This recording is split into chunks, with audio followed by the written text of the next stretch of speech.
this. Just, I don't know why. Like, I'm going to clasp my hands because I don't know what to do. Are we live?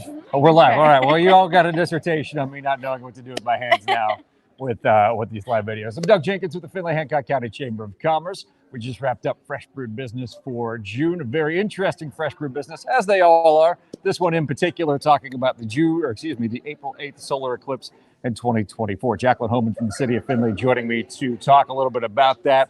And I know every time we say, hey, we've got this eclipse coming up, people will say, okay, why do I need to know about that months ahead of time? Today, we got a real good look at what we could be looking at when the eclipse happens. It's not just the astronomical phenomenon, it's also a big taxing of resources locally.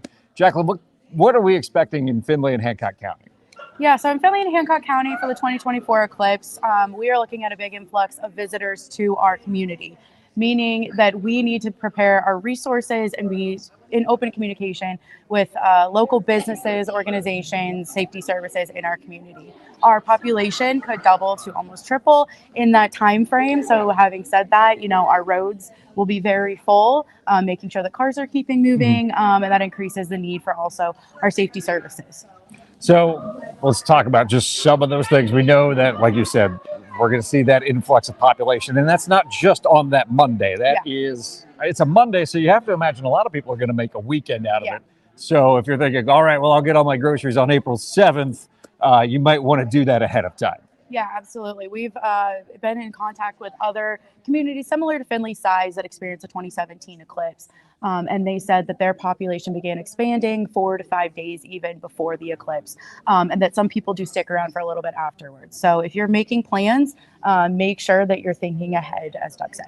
And the interesting thing about this eclipse is that the path of totality goes just a little bit south of here through Hardin County, but the path of totality doesn't go through highly populated areas. So Findlay is one of the closest cities along that path where we're going to see a little bit of just over 4 minutes of darkness here locally, which is another reason why you can anticipate that. The other thing is programming. This is not only something that the city and the county and the state are all keeping an eye on for resources. This is an opportunity for the city of Findlay to highlight its businesses, highlight its amenities like parks and things like that. What's happening on that side of things when it comes to the city right now? Absolutely. The key word there is opportunity. This is a great chance for Findlay to put our best foot forward, and allow other visitors to experience the amenities and fun things in Findlay to do that we get to experience on a daily basis as a community.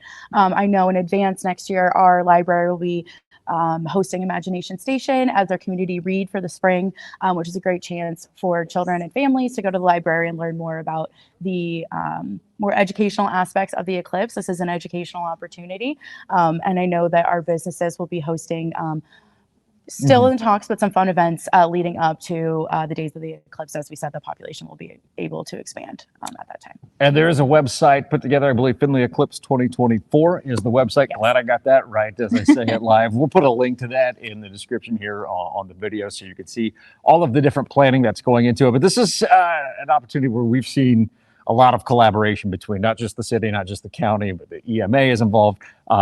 This has been an all hands on deck, and it didn't just happen yesterday. People have been working on this for a while now. Yeah, absolutely. There has been a county task force that has, Appleseed, Hanco, the county sheriff, the Hancock Public Health, you name it, all coming together to make sure that we are in open communication and preparing together for this, because one department or team cannot do it all. This is a community effort.